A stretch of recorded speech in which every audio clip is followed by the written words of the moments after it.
Phronesis. Practical Wisdom with Scott Allen. Good morning, good afternoon, good evening, wherever you are in this beautiful world. My name is Scott Allen, and I am the host of Phronesis, Practical Wisdom for Leaders. I am an associate professor of management at John Carroll University in Cleveland, Ohio, USA. I'm an author, an entrepreneur, a speaker, a nonprofit founder, and the host of 2 podcasts. I'm also a husband and dad of 3. You just heard from Kate, my daughter, who wrote and performed the Phronesis intro. Phronesis offers a smart, fast-paced discussion on all things leadership. My guests are scholars and practitioners, and we cover timely, relevant topics and incorporate practical tips designed to help you make a difference in how you lead and live. Now, I am proud to share that Phronesis is the official podcast of the International Leadership Association, an association that is near and dear to my heart. ILA brings together leaders and those who teach, study, and develop leadership, advancing leadership knowledge and practice for a better world. Learn more at ilaglobalnetwork.org. If you like what we're up to, please click subscribe so you can stay up to date as we release new episodes each week. You can also share what we're up to with others. And now, today's show. Jackie Bruce, Dr. Jackie Bruce, it is good to see you. We haven't seen each other for, it's 3 or 4, maybe more years. And for all of you listeners, Dr. Jackie Bruce is an associate professor. I can't believe you aren't professor. I'm looking forward to that day, but she's an associate professor at NC State. She is in the Department of Agriculture and Human Sciences. Is that correct, Jackie Bruce? That is correct. That is it. Awesome. Well, welcome. Thank you for being here today. Jackie is a mom. She is a professor. She is the editor of the Journal of Leadership Education. And Jackie, that must be going on 7, 8 years now that you've served in that role. So it's funnily enough that you say that because in 3 days, it will be 8 years. So 3 days from today is 8 years exactly. So that has been a fun conversation with folks. We've been having lots of conversations about the journal in the last few days and what's happening with the journal. So it's given me time to pause and actually do the math about how long it's been. So yeah, in 3 days, it'll be 8 years. That's a lot of journal articles read and reviewed, and Yes. We'll get there. We'll get there because I want to hear your reflections on serving in that role, what you're seeing in the literature, what some opportunities in the literature are. But where I want to start, I don't think probably everyone knows about this whole stream of leadership education that comes out of colleges of agriculture. And at many of the land-grant institutions, I know that you did your undergrad and your grad at Colorado State, and then you were at Texas A&M for your Ph.D., correct? That is correct. So I am a product of the land-grant system. So tell listeners about leadership education out of colleges of agriculture. Yeah, so part of what makes the land-grant system, I think, so special is its commitment to taking the research that's happening at the university and putting it in the hands of the people to make lives better. It is the commitment to educate the citizens of the state, which I think is, again, really close to my heart and is congruent with my own personal values. But the way that leadership happens, like why leadership in colleges of agriculture, it's a very popular question, Scott. So I'm glad we started here. It really began with cooperative extension agents. And when we think about extension agents, lots of people think back to Green Acres, right? And the county ag agent coming to the farm. What they don't realize is there were other agents doing other things, community development work. And part of that community development work was leadership education and leadership development. And so really, the roots of leadership development in colleges of agriculture comes from that cooperative extension tradition, that community development tradition. That's where I got connected to it, was when I started my doctoral program at Texas A&M, was connecting with the folks in the colleges of agriculture that were doing leadership development. Well, and so you, because I think for youth, a lot can start in Future Farmers of America, FFA, or in 4-H. So were you involved in either of those as a child? Yes, I grew up in the 4-H program. My mom was adamant that her tiny, awkward 8-year-old child do something to make them less awkward. And so, Jackie, you are not awkward. Oh, Scott Allen. There are decades of photos and anecdotes to bear out that. So I started in 4-H, and I spent as many years as they could until they kicked me out, and then I became a 4-H leader for a while. And I think the thing that is so salient about those youth leadership opportunities is how long they stick with you. I can close my eyes, as hokey as it sounds, I can close my eyes and remember what it was like the day that my 4-H leader, I was 8, asked me to stand up in front of the entire 4-H club and lead the 4-H pledge. And I would have just as soon jump off a bridge than do that. And I remember my mother looking at me and being like, get up and do the thing. Literally like pushing her tiny, awkward 8-year-old daughter off the bench at the school that we were meeting at, and standing up and doing that and having that moment. And again, as hokey as it sounds, having that moment where I was like, wow, I really can do this, and being surrounded by adults that really cared about my development as a person and as a leader, and being challenged to do things that were scary for my highly introverted self to do. And so I do think that continues to be, in terms of that land grant mission and leadership development, a significant part of that is that outreach with 4-H, which is part of the land grant system, and then its counterpart, FFA, which is part of the K through 12 system. Well, that's wonderful. And so you then, when did you decide that leadership was the area you wanted to focus on? What was that? What were those series of decisions, or who did you cross paths with that kind of nudged you in that direction? Because we all have mentors along the way. Yeah, so I think it was a couple of different spaces. So if you look at my CV, you see that I am a poli-sci major. My bachelor's degree is in political science. And so lots of people always say, like, how did you get from political science to ag? Which I sort of joke now, and it's not really all that funny, that I use political science as much as I use my 2 degrees in agriculture and education to help teach this thing we call leadership. Part of it was just a rapt, passionate love for political science and for our democracy and the study of our democracy and the study of our leaders in that democracy. Whether we're talking about Plato and Socrates or Jean-Jacques Rousseau in my political theory classes, or listening to the speeches of President Kennedy, Martin Luther King. So I think that sort of deep, abiding, passionate love for democracy was the start, but I didn't know what the words were. I didn't know that you could study leadership. And then I went out and I had my life for a little while, my real world job.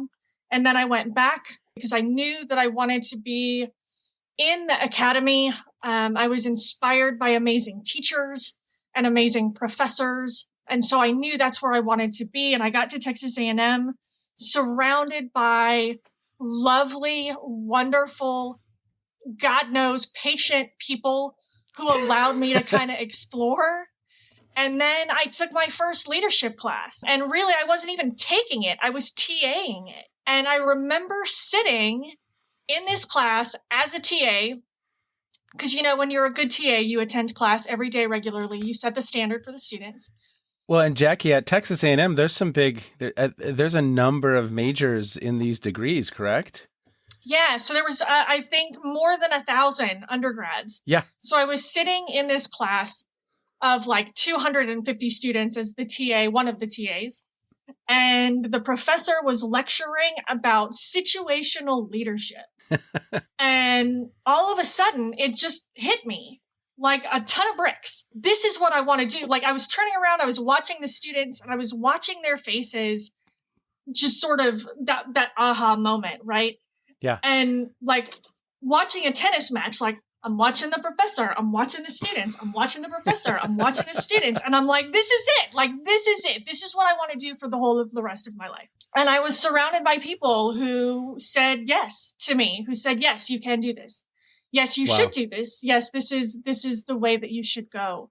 So charted my path in that way. I love that you can kind of define the moment. I had a similar experience. So my first boss, really, it was my first significant supervisor out of undergrad. He led us through a book club and we read The Leadership Challenge, Kouzes and Posner. That was the first time I realized or understood that leadership was a topic that you could explore.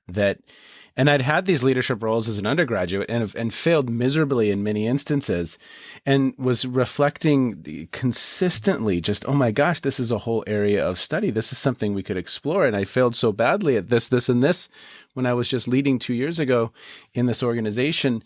And I too can I can reflect upon kind of that moment where it hit me that, oh, wow, there's a lot of energy here.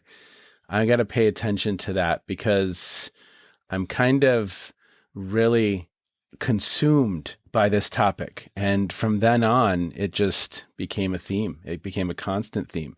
And so then you have been president of the Association of Leadership Educators. Of course, you're serving as the editor of the Journal of Leadership Education. We're coming up on your 8-year anniversary.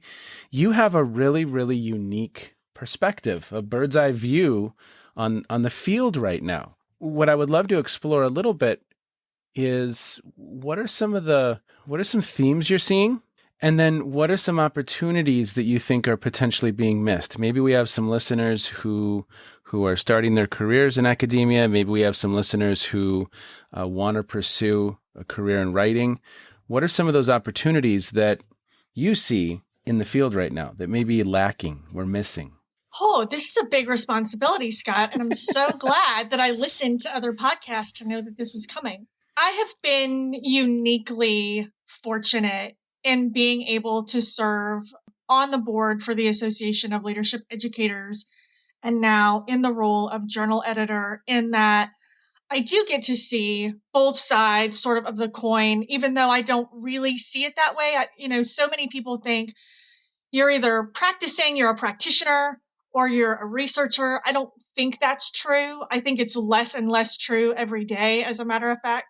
What excites me the most about what I see lately, what I think is coming in the future, and what I also think is an opportunity is that we are wrestling finally with this question, leadership for what? And for me, I think that is a unique opportunity for us as educators, as scholars, as practitioners, for all of us that wear all of those hats in lots of different ways, to have that conversation, to trouble that discourse, if you will, and really start to dig into the answer to that question. I'm seeing, and it's exciting, so much work coming in the DE&I space related to leadership education.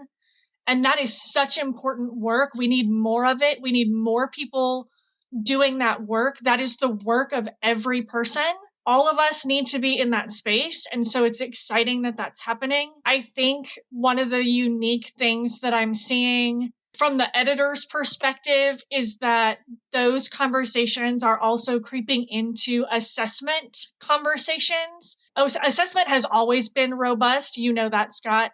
We've always been talking about assessment. How do we make sure that we're doing what we're doing in our programs and in our classrooms?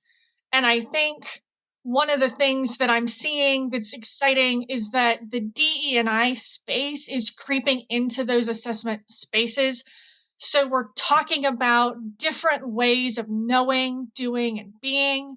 We're talking about decolonizing spaces, which is exciting. So I see that as a huge opportunity, certainly a huge trend that I'm seeing right now. And that's just really exciting to me. I imagine when you sat in that course, we were at Texas A&M where you were a TA. I'm imagining this is the 90s. Correct? Yes. Okay. So yeah, you're hearing the kind of traditional theorists, whether that's Bass, whether that's Burns, whether that's Blanchard, whether that's Fiedler, the founders of the field in many ways.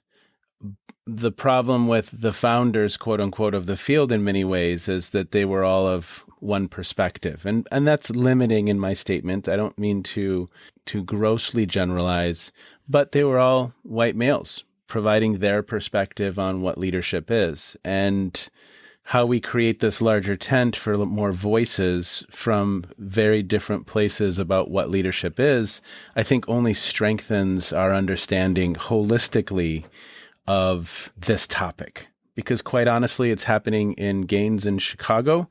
It's happening in the Middle East and Yemen. It's happening. People are influencing others towards a common vision all over the world for good, bad, or ill. And it's happening. And having diverse perspectives, trying to understand and make sense of that, I don't see a downside to it. I don't see a downside. I mean, it makes things much more complicated and complex because the topic's complex. But so what you're saying, it resonates with me for sure. And I think the other thing that's really exciting to me is the conversations happening around how we know what we know. And what we have this conversation in a graduate course that I teach. How do you know what you know? How do you know it? Jackie, it's like 8:30 in the morning. I haven't had my coffee yet, and you're asking me these big questions. That's what my graduate students say at 6:00 too. They're like, "Come on, Dr. Bruce, it's the end of the day." It's always time for a good meta question. But like, how do we know what we know? And I think one of the most exciting things that I'm seeing is an embrace of and a validation of not that we needed to validate it because it's always been valid, but an acknowledgement of there are different ways of knowing. And so hearing from indigenous leaders, hearing from leaders from cultures that are not highly capitalistic cultures is so incredibly important as we, like you said, add these perspectives to a complex, nuanced conversation about how we influence people towards that common goal. And I think that's really exciting. I mean, it's incredibly exciting. Yep. You're exactly right. Well, and what else? What else are you seeing as themes or, Jackie, as opportunities?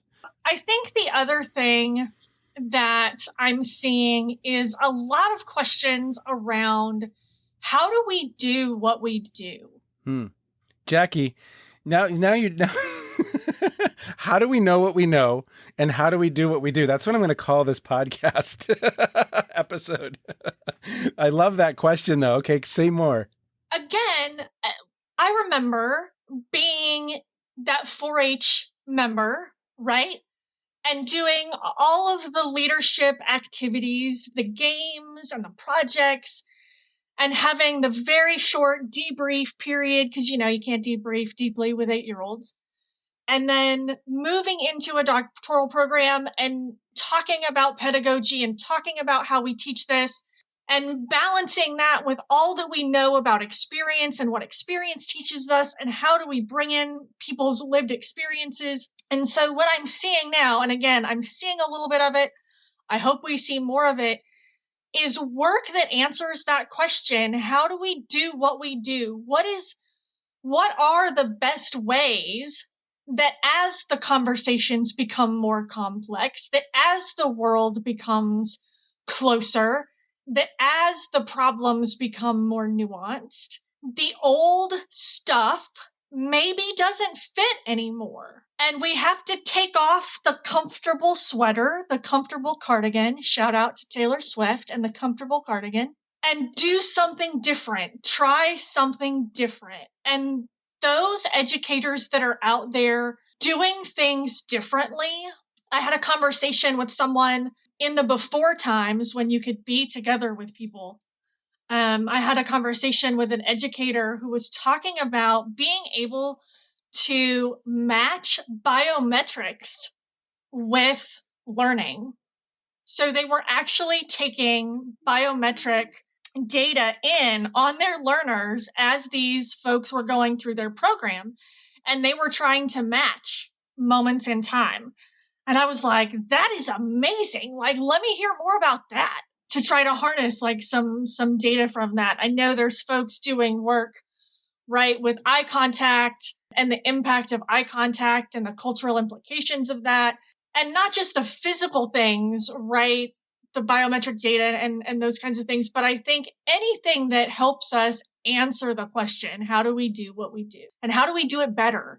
And how are we meeting the needs of this increasingly more diverse and complex audience that should know and should hear this message of anyone can be a leader? And I think that's what continues to resonate with me, Scott, is that as we continue to ask those questions, we continue to reinforce the message that I still get really excited about when I teach the intro class, right? And we talk about the evolution of how we think about leadership.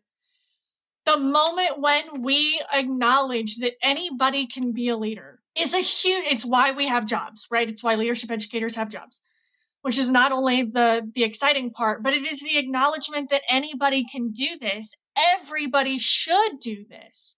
So how do we make sure that everybody is getting the kind of message that resonates with them and inspires them and moves them? I think that's the other exciting piece. As you were speaking, I was thinking of a couple different things. So I'm re-recording a podcast with David Snowden and Mary Boone, and they wrote an article that was in Harvard Business Review in 2007. And Jackie, it's one of those articles that I just go back to a couple times a year. And they've been gracious enough because we had some technology challenges to re-record. But they look at, the article was called A Leader's Framework for Decision Making. And they very nicely kind of delineate different types of problems that leaders address. So you have simple, you have complicated, you have complex, and then you have chaotic. That their work has made me start to think about, okay, well, what are the levels of leadership development? Because we need to prepare individuals to know when they're navigating something that's complicated and kind of how to conceptualize what's their mental representation or their framework for at least beginning to approach that versus a chaotic challenge or a complex challenge, because they're totally different. You know, Heifetz would call them technical problems and adaptive challenges. I mean, that's his language for that same thing. But how all of that is scaffolded so that we can help learners increase their complexity and how they think about some of what they're facing, I think it's invaluable. And then, so I think of that. I think of what are the levels, and are we truly preparing people to navigate some of those different levels to where they need to lock in to kind of address and help the work of the group move forward. And then David Day on this podcast, it was really interesting. I was speaking with him about leadership development, and he had this quote. He said, you want to invest in your development because everybody needs to be a leader, even when they are not the leader. So you may not have the position of authority, quote unquote, but to your point, everyone can serve as a leader, even if it's in brief moments where I stand up and influence the direction of the group. And back to your other point of the why, hopefully that's influencing us towards a moral, a ethically grounded, a kind of holistic needs of the many, perspective or direction than one that is just concerned with my own needs and my own bottom line, so to speak. What is the benefit for the whole? Equitable, liberated community. Yes. That's the point. I hope that's the point. Say more about that, because that's beautifully spoken.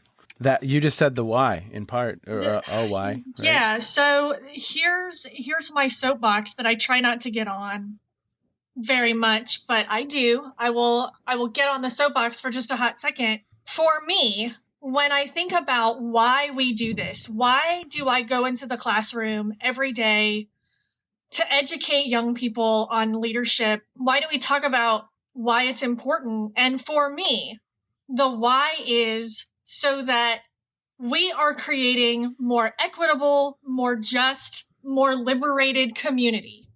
That's the point. That we meet the challenge not just to improve the bottom line, as you said, but so that every single person can be the people they were meant to be. Yeah. That's the point. If what we do as leaders, and it doesn't matter if you are the president of your sorority or fraternity or the president of a Fortune 500 company, you should be acknowledging that your work as a leader is meant to create a more equitable system, wherever that system is. Acknowledging that people are coming to us in this community that we are in very different ways, and it is our job as leaders to create a path forward that is equitable, that is just, and allows them to thrive. That's the point. That's the point. Yeah. It's the point for me anyway. From a Maslow's hierarchy standpoint, how do we help people self-actualize? How do we help people begin with a foundation where the base level needs are met? That's another levels of this kind of conversation too. How do we help people have the basics and then provide that love and belongingness so that they can tap into, like that moment you spoke of in talking about situational leadership and the moment I spoke of talking about Kouzes and Posner, where, and for other people, it's something else, but tap into that energy that I think each one of us has. Each one of us has that energy. It's Absolutely. in us. And, as a parent, I think about, can I help my children, my wife and I, can we help our children tap into whatever it is they're meant to be here? And we're going to explore, we're going to experiment, we're going to kind of look in a lot of different nooks and crannies to see what that is for you. If we can help them with that process, I think a good percentage of the work is done. But there's literally, whether it's urban America or rural America or anywhere else in the world, there are large numbers of people who tapping into that energy. I think they're far from that place. Does that make sense? That maybe some of those base level needs. So I love what you're saying, because if at least we are working towards getting human beings to at least a level setting to a certain place where, to your say those three again. It's a more equitable, a more just, and a liberated community. Okay. And I think, my K-12 educator friends use the phrase, you got to Maslow before you can bloom, right?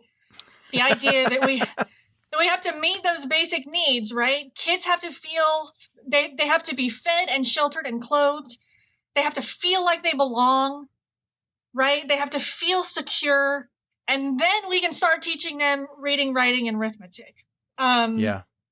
It is no different for anybody in a leadership role to acknowledge that is also their job. It is your job as a leader to look out on the people that you are trying to influence and recognize what they need. Recognize that not everybody is coming to the table from the same place. And so, Scott, I have to tell you, it's the one thing I think that energizes me and keeps me up at night, that we're not doing enough. We're not doing enough in those areas. We're not having enough of those conversations. We got to have more. We just have to have more. We have to keep talking about it. And we have to confront ourselves. I think so many times we educators are reticent to acknowledge that we haven't done the best job in this. We haven't been cognizant of this because you can't know, back to what I said before, you can't know what you don't know, right? Yeah. But know better, do better, as the great Maya Yep. Angelou said, right? And we know these things now. We have to do better. I think it's a very interesting space in time that we're in. It's a transitionary time. It's an important time. Jackie, I have loved this conversation. I'm going to wind us down right here because I want people to leave this conversation reflecting on what we've just had a conversation about, because I think it's critical. I really do. And I just wrote a paper with a couple co-authors, Dave Rush and Ron Riggio, and we were within the context of this paper, we kind of look to, and you've seen this work done 1,000 times, at 23 of the top 25 business schools tout leadership as their mission, vision, or purpose. And yet we don't have research from really anywhere kind of touting the incredible leaders we've created. If we did, the research would be out there and we would have published it and we would have the conclusive evidence that yes, we in fact did that. I think we can improve, and we have to look within and look at the current system and what it's yielding, and what do we need to shift and adjust and alter to get somewhere new.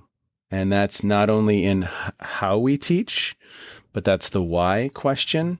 That's so much, I think, of what we just discussed is baked into that whole conversation, the assessment, all of it, right? Absolutely. And again, I go back to my question earlier, leadership for what? Yep. What's the point? Why do we do this? And we have Yep. to be able to answer that question. Yep. Okay, Jackie, I am excited for this part. What have you been listening to, streaming, watching, reading? Could have to do with leadership, doesn't have to do with leadership. What would you like to draw our listeners' attention to? So my work, much of the last few years, my work has been in the intersection of leadership in the DE&I space. So I read a lot in that DE&I space. I am continually inspired by the work of Dr. Kendi, How to Be an Anti-Racist. My 12-year-old and I listened to the audiobook over the summer together. We continue to have conversations about that. Anything by Kendi is fantastic, and I go back to it regularly. I am inspired by the work of Angela Davis, particularly Women, Race, and Class, which continues to be evergreen in the best and worst of ways. So those two things, I often send those out to my graduate students as well, and tell them you need to read this before we can start talking about leadership education. In terms of leadership literature, I give a shout out to our colleague, John Dugan. I am using his book in my graduate level class, and I have students so many times tell me, particularly those students who go through the undergraduate leadership program and then come into that class where we deconstruct and reconstruct all of those foundational theories, and they tell me that I wreck them in the best ways by having them read Dugan. So I think that is a must read. And then from a purely personal, it doesn't have anything to do with the academy, I'm listening to a podcast called Coffee Break Italian because I'm half Italian. My grandparents and my mom spoke Italian in the home, but now those folks are gone and I feel the need to reconnect with that. So I'm trying to learn Italian as best I can.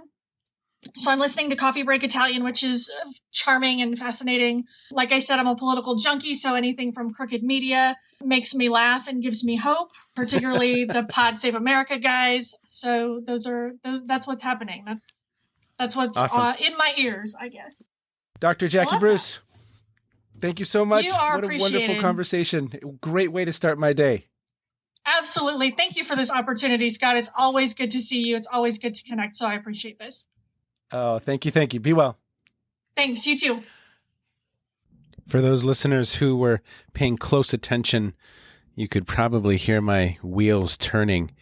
Jackie just beautifully in this conversation, at least for me, captured some of the why of what I do. It's an emerging why, and she obviously is incredibly clear in her why. But that whole notion of a more equitable, more just, and a liberated community, I think it's a beautiful purpose. And again, I loved her phrasing from some of her educator friends, you have to Maslow before you can bloom. And how do we create spaces where those base level needs are met? And how do we use leadership and influence to ensure that so that millions of people can thrive? I think it's a wonderful question.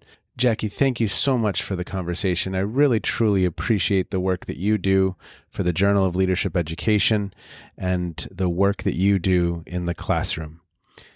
Take care, everybody. I hope you enjoyed this conversation. I hope it's left you with some things to ponder, maybe even your why. Be well.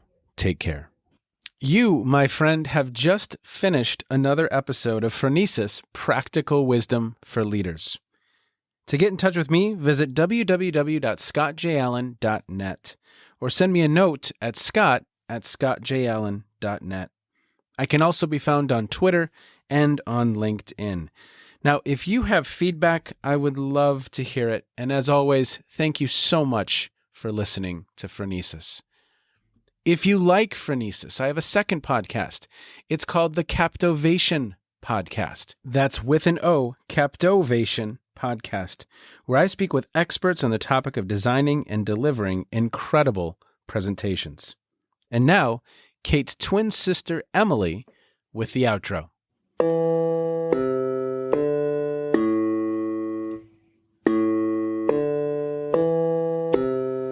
You've been listening to Phronesis, Practical Wisdom with Scott Allen.